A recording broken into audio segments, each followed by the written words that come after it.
జగన్ రెడ్డిపై దేశద్రోహం కేసు పెట్టొచ్చు. రావణ్ జోసెఫ్ వ్యాఖ్యల్ని సమర్థిస్తారా? కోట్లాది హిందువుల మనోభావాలను దెబ్బతీస్తారా? రాజకీయ లబ్ధి కోసం ఇంతగా దిగజారుతారా?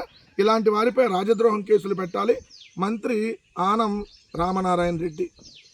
ఎవరి మీద దేశద్రోహం కేసు పెడతావు? జగన్ గారి మీద దేశద్రోహం కేసు పెట్టాలంట. జగన్ గారు అంటే రావణ వ్యాఖ్యలకు మద్దతు తెలిపాడా? ఎందుకు ప్రజల్ని తప్పుదోవ పట్టిస్తూ ఉన్నారు? క్లియర్గా చెప్పాం, క్లారిటీగా చెప్పాం. మేము రావణ్ మాట్లాడినటువంటి వీడియోలకి వైఎస్ఆర్ కాంగ్రెస్ పార్టీకి సంబంధం లేదు. కానీ రావణ్ మీద మీరు పెట్టినటువంటి కేసులు, మీరు పెట్టినటువంటి విధానం, మొదట కేసు పెడతారు, ఎమ్మటనే బెయిల్ వస్తుంది, మళ్ళీ ఎమ్మటనే అరెస్ట్ చేస్తారు. రెండో రోజు మొదటి రోజు అరెస్టు, బెయిలు, ఎమ్మటనే అరెస్టు, రెండో రోజు బెయిలు, మూడో రోజు అరెస్టు, బెయిలు, నాలుగో రోజు అరెస్టు, బెయిలు, ఐదో రోజు ఉపా చట్టం అంటే దేశద్రోహం. ఉప ముఖ్యమంత్రిని మీద వ్యాఖ్యానాలు చేశాడని, ఉప ముఖ్యమంత్రిని క్వశ్చన్ చేశాడని, ఉపమును క్వశ్చన్ చేస్తే ఉపా చట్టం కింద కేసులు పెట్టి అరెస్ట్ చేసేటటువంటి విధానం మీద మేము ప్రశ్నించాం. ప్రొఫెసర్ నాగేశ్వర గారు మా మీద కూడా చాలా వ్యతిరేకంగా వీడియోలు మాట్లాడారు. మా పార్టీ మీద కూడా ప్రొఫెసర్ నాగేశ్వర గారు మాట్లాడినటువంటి ప్రతి వీడియోని మేము సమర్థించాం. ప్రొఫెసర్ నాగేశ్వర గారిని మీరు వేధించినటువంటి తీరు మీద ఖచ్చితంగా క్వశ్చన్ చేస్తాం. సో ఈరోజు ప్రకాష్ రాజో, లేదంటే మీరు అన్నట్టు రావణో, లేదంటే ప్రొఫెసర్ నాగేశ్వరో, కేవీఆర్, ఇంకో జర్నలిస్టో అందరూ మాట్లాడినటువంటి దాన్ని ప్రతిదాన్ని ఎవరూ సమర్థించరు. సో వాళ్ళ విధానం వాళ్ళది. కానీ మీరు తప్పుడు విధానంగా ఏదైతే కేసులు పెట్టి అక్రమ అరెస్టులు చేస్తున్నారో దాని మీద ప్రతిపక్ష పార్టీగా ఖచ్చితంగా క్వశ్చన్ చేస్తాం. దేశద్రోహం కేసు మా మీద పెడతావా?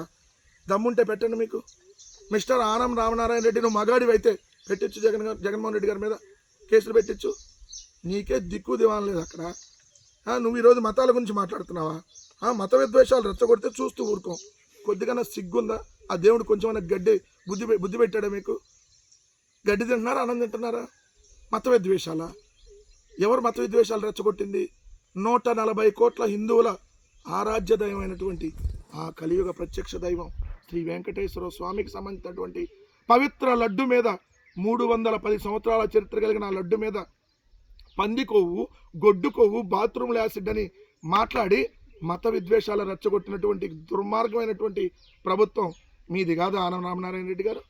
నువ్వు దేవాదాయ శాఖ మంత్రిగా ఏ రోజన్నా కనీసం నీ బాధ్యతలు నెరవేర్చావా?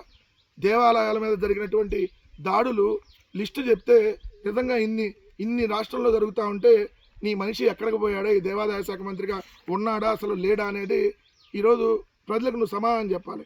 వందలాది గోవులు తిరుమలలో చనిపోతే ఏమయ్యావు నువ్వు? దేవాదాయ శాఖ మంత్రిగా బతికే ఉన్నావు కదా. తిరుమల కొండ మీద బిర్యానీ, బెల్ట్ షాపుల్లో మద్యం విక్రయించడం, కొండ మీద రీల్స్ చేయటం, అన్యమత ప్రచారం చేయటం, తిరుమల కొండ మీద డైరెక్ట్గా టీటీడీ చైర్మన్నే రంకు బొంకు వ్యవహారాల్లో బయటపడటం, అనేక సార్లు శ్రీవారి ఆలయం మీదుగా హెలికాప్టర్లు తిరగటం, తిరుమల దర్శనం టిక్కెట్ల తొక్కిసలాట 6 చనిపోవటం, సింహాచలం గోడగూలి 7 మృతి అనటం, శ్రీకాకుళం జిల్లా కాశీబొగ్గులో తొక్కిసలాట 9 మంది చనిపోవటం, శ్రీశైలంలో శివమాల వేసుకున్నటువంటి భక్తుల మీద లాఠీ ఛార్జీ, తిరుమల గోవిందరాజస్వామి ఆలయం పైకి తాగుబోతెక్కి కలసం పీకేయటం, ఏదైతే అనేక ఆలయాలపై టీడీపీ నాయకుల ఆధ్వర్యంలో ఆలయాల్లోనే రికార్డ్ డ్యాన్సులు, ద్రాక్షారామంలో టీడీపీకి సంబంధించినటువంటి పిచ్చోడు అని చెప్పి మీరు చెప్పారు, శివలింగాన్ని పలుగుతో పగలగొడతాడు, ముఖ్యమంత్రి చంద్రబాబు లోకేష్ బూట్లేసుకొని పూజలు చేస్తారు, ప్రసాదాలు తింటారు, టీటీడీ చైర్మన్ బీఆర్ నాయుడు తిరుమలలో 7 కొండలు కాకుండా పక్కన ఇంకో చెత్తకొండ ఉందని చెప్పి మాట్లాడతాడు, కడపలో కాశీనారాయణ క్షేత్రం కూల్చేస్తారు, పొద్దుటూరులో వారాహ క్షేత్రం కూల్చేస్తారు. మరి దేవాదాయ శాఖ మంత్రిగా నువ్వేం పొడుతున్నావు? ఇన్ని జరుగుతుంటే జగన్ గారి మీద ప్రెస్ మీట్ పెట్టమంటే పొలోమని పొద్దున్నే మంచిగా బ్రేక్ఫాస్ట్ చేసుకొని వచ్చి కూర్చొని ప్రెస్ మీట్ పెడతావా? కొద్దిగా సిగ్గుండాలి. ఎవరైతే కొంతమంది ఏదైతే రాజకీయ హిందూ సంఘాలు కూడా బయలుదేరి ఏమయ్యా ఇన్ని అపచారాలు జరుగుతుంటే మరి మీరు ఆ రోజు ఎందుకు రాలేదు? సో మీరు ఎన్ని రకాలుగా జగన్మోహన్ రెడ్డి గారి మీద విమర్శలు చేసినా జగన్మోహన్ రెడ్డి గారు ఏ రోజు కూడా ఏ మతాన్ని కూడా కించపరచలేదు. మతాలని కులాలని అడ్డం పెట్టుకొని ఏ రోజు రాజకీయాలు చేయలేదు. మతాలని కులాలని అడ్డం పెట్టుకొని రాజకీయాలు చేస్తున్నటువంటి దుర్మార్గులు, దుష్టులు ఎవరన్నా ఉన్నారంటే అది మీ కూటమిలో ఉన్నటువంటి నాయకులు అన్నటువంటి విషయం గుర్తుపెట్టుకోమని చెప్తా ఉన్నా.